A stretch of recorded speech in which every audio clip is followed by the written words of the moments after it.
all the world's a stage, and all the men and women merely players.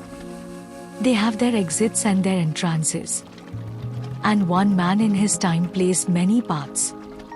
नमस्कार, आप सभी का स्वागत है रचनाकार के दूसरे एपिसोड में। मैं हूँ त्रिशा और आज हम चर्चा करेंगे उस महान लेखक की जिन्होंने साहित्य की दुनिया में एक ऐसा स्थान बनाया जो अनंतकाल तक अमिट रहेगा। हाँ, मैं बात कर रही हूँ विलियम शेक्सपियर की, जिनके नाम से ही साहित्य में नवीनता और कला की पराकाष्ठा झलकती है। विलियम शेक्सपियर एक ऐसा नाम जो न केवल अंग्रेजी साहित्य का पर्याय बन चुका है, बल्कि विश्व भर के साहित्य प्रेमियों के दिलों में बसा हुआ है। उनके नाटकों, कविताओं और सोनेट्स ने मानव मन की गहराइयों को छुआ है और हमें जीवन के विभिन्न पहलुओं पर सोचने पर मजबूर किया है। शेक्सपियर का जन्म 23 अप्रैल 1564 को इंग्लैंड के स्ट्रैटफोर्ड-अपॉन-एवन में हुआ था। उनके पिता जॉन शेक्सपियर एक व्यापारी थे और उनकी माता मैरी आर्डेन एक समृद्ध परिवार से थी।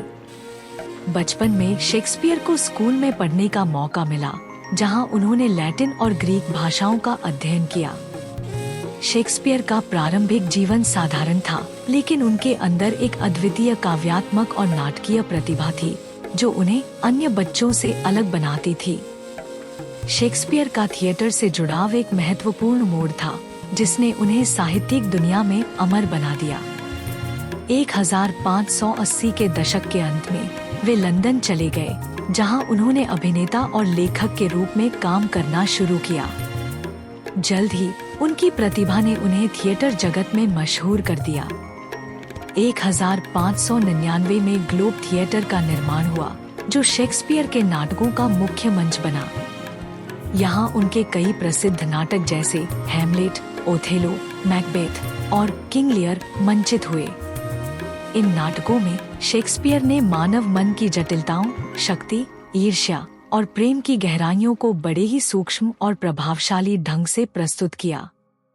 शेक्सपियर का साहित्यिक योगदान केवल नाटक और कविता तक सीमित नहीं है। उनके लेखन में जो सार्वभौमिकता और समयहीनता है, वह उन्हें एक अद्वितीय लेखक बनाती है।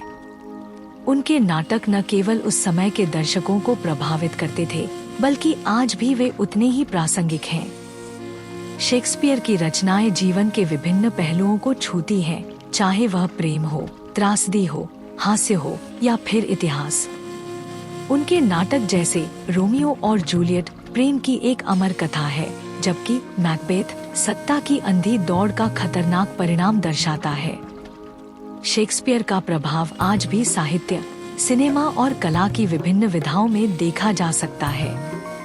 उनके नाटकों की गूंज आधुनिक फिल्मों, नाटकों और यहाँ तक कि संगीत में भी सुनाई देती है। उन्होंने जो भाषा का प्रयोग किया, वह इतनी सशक्त थी कि आज भी उनकी पंक्तियाँ हमारे दिलों में गूंजती हैं। शेक्सपियर की रचनाओं ने न केवल अंग्रेजी भाषा को समृद्ध किया, बल्कि उन्होंने इंसानी भावनाओं को एक नए दृष्टिकोण से देखने का नजरिया भी दिया। उनके नाटक और कविताएं आज भी अनगिनत भाषाओं में अनुवादित होकर विश्व भर के पाठकों तक पहुंच रही हैं। शेक्सपियर की विरासत आज भी जीवंत है। उनके नाटक और कविताएं आज भी पढ़ी जाती हैं, मंचित की जाती हैं और उन पर चर्चा की जाती है। उनकी रचनाएं हमारे जीवन का हिस्सा बन चुकी हैं और जब तक मानवता का अस्तित्व रहेगा, शेक्सपियर का नाम अमर रहेगा। विलियम शेक्सपियर एक ऐसा नाम है जो सदियों तक जीवित रहेगा। उन्होंने अपने लेखन से मानवता के विभिन्न पहलुओं को उजागर किया और हमें यह सिखाया कि साहित्य केवल मनोरंजन का साधन नहीं है, बल्कि यह समाज का दर्पण भी है। आज की इस यात्रा में हमने जाना कि कैसे विलियम शेक्सपियर ने अपने लेखन से साहित्य की दुनिया को बदल दिया। उनकी रचनाएं हमें सोचने पर मजबूर करती हैं, हमें अपने भीतर झांकने का अवसर देती हैं। इसी के साथ मैं त्रिशा आपसे विदा लेती हूँ और आपसे अनुरोध करती हूँ कि रचनाकार के अगले एपिसोड में भी हमारे साथ बने रहें, जहाँ हम एक और महान लेखक जीवन के कुछ अनछुए पहलुओं पर नजर डालेंगे। धन्यवाद।